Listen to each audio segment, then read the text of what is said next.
Сәлем достар, қалайсыздар? Мені құттықтап қойыңыздар. Бүгін менің бірінші видеом сіздерге арналады. Just do it. Просто делай. Вот осындай лозунгпен мен бүгін бірінші видеомды бастап жатырмын. Просто делай. Мен өзімнің инсайттарыммен қандай да бір кішкентай болса да бір өзгерістермен бөліскім келіп тұр. Және де осы жасап жатқан қадамнан бастап менде үлкен өзгерістер болады деп өзіме бір какой-то бір сенім ба, бір уәде бергендей болып бастап жатырмын. Бір сол жетістікке жетуге менің әрине арманым бар. Әр адамның сондай арманы бар. Әр адамның осындай арманы бар. Үлкен жетістікке жеткісі келеді, балаларын жетістікке жеткендерін армандайды. Солай сияқты мен де осы бір қадамды бастап жатырмын. Қазір әлеуметтік желілерде айтады ғой, тренд деп айтады, бірақ негізінде ол трендке жатқызуға болмайды. Бұл негізінде реальность квантовый скачок дейді. Квантовый скачокты қалай біз болдырту керек деген мәселе, сұрақ әр адамда бар деп ойлаймын. Ол не ол квантовый скачок? Немесе айтамыз, мысалы 180 градусқа мен өзгердім дейді ғой. Сол квантовый скачок сол адаммен болды деп. Енді сол квантовый скачок болу үшін біз не істейміз? Ең бірінші миымызбен жұмыс істеуіміз керек. Мен өзімнің әрекеттеріммен бөлісе кетейін. Мен қазір жаза бастадым. Маған үлкен бір себепкер болған екі адам бар. Камшат Бекжігітова деген, сосын Айсұлу Жастілек қызы. Ол кісімен әріптес арқылы таныстым. Мамандығы логопед, дефектолог және психолог. Мен де балаларымды сол кісіге бара бастадым. Үлкен қызым 5-те, кішісі 2 жаста. 2 жаста болды, ол кезде 1,5 жаста болды. 1,5-3 айда уже мен диагностика алдым, сөйтіп ем қабылдай бастадық. Өйткені балаларымның кеш сөйлеуі.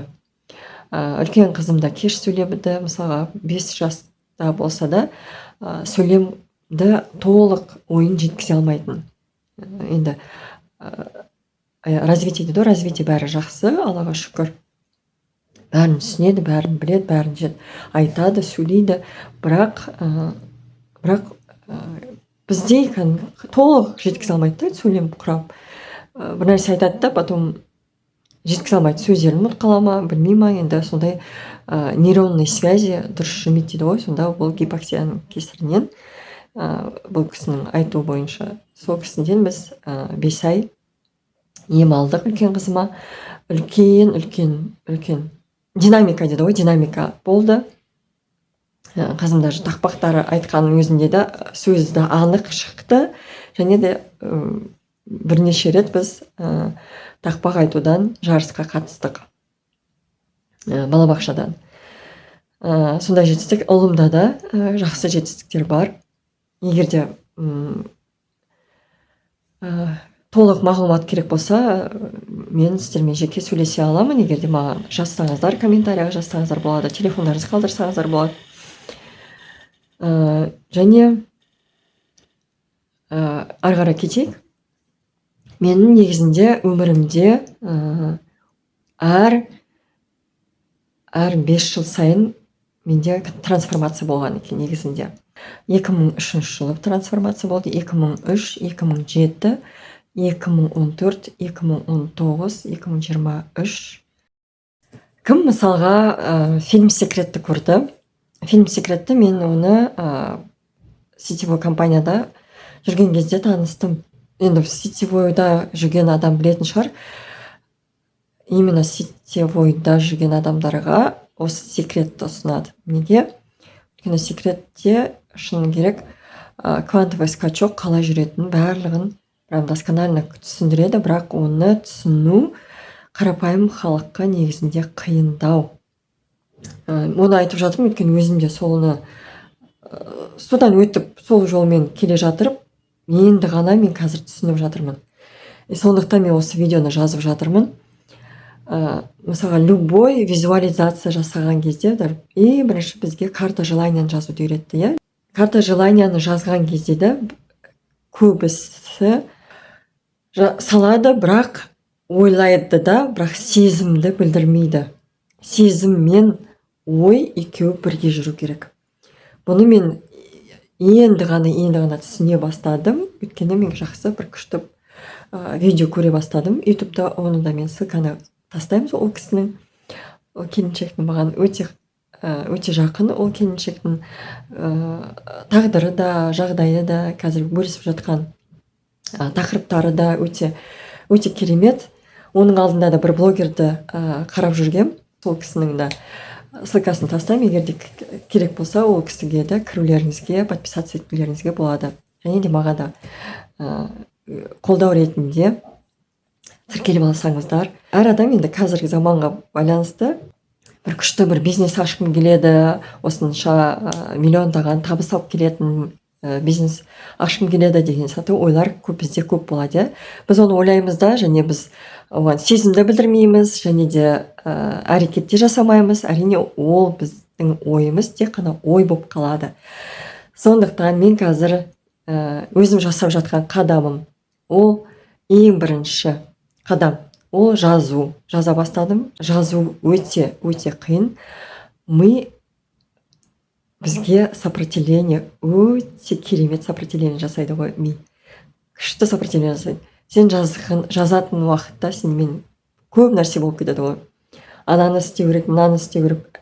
Обязательно сен жазуға уақытың болмайды. Бірақ әрине уақыт тауып жазуың керек. Мен шыны керек күнде жазып жатқан жоқпын. Негізінде күнде жазу керек. Бірақ күнде жазбасаңыздар да тастап кетпеңіз. Жазып отырыңыз, міндетті түрде жазып отырыңыз. Таңертең жазасыз ба, түсте жазасыз ба, кешке жазасыз ба, жатарда жазасыз ба.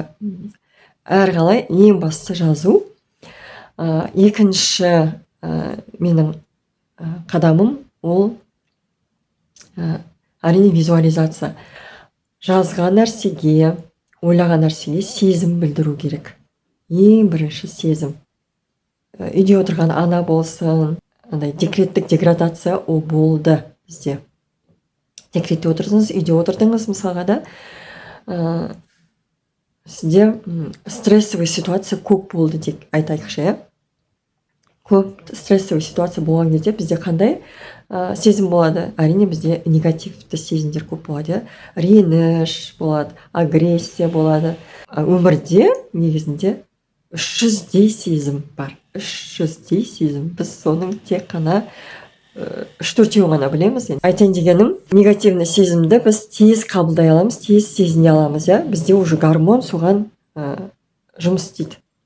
Мысалы, күйеумен ұрысып қалдық дейді. И соны біз миымызда сақтап қоямыз. Бізде ол уже заложенный ой мен эмоция бірге келе жатыр, отрицательный эмоция. И сондықтан біз позитивный эмоцияларды қалыптастыру үшін біз жаңадан ойлап, жаңадан эмоцияларды біз тудыруымыз керек.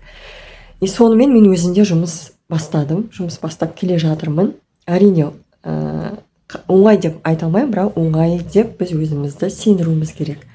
Және бәрі тез, бәрі әрі оңай деп айта беруіміз. Оның өзі тоже позитивный ой, соған сезім білдіруіміз керек. Әрине оңай екен, қандай күшті, менде тез осындай болады, менде тез оңай болады деген сияқты эмоцияларды біз сездіре беруіміз, жаза беруіміз керек. Ең бірінші ой басталды ма сізде позитивный, соған позитивный сезімді қондырыңыз. Сол инсайтпен сіздермен бөліскім келді. Сезімді білдіріңіздер.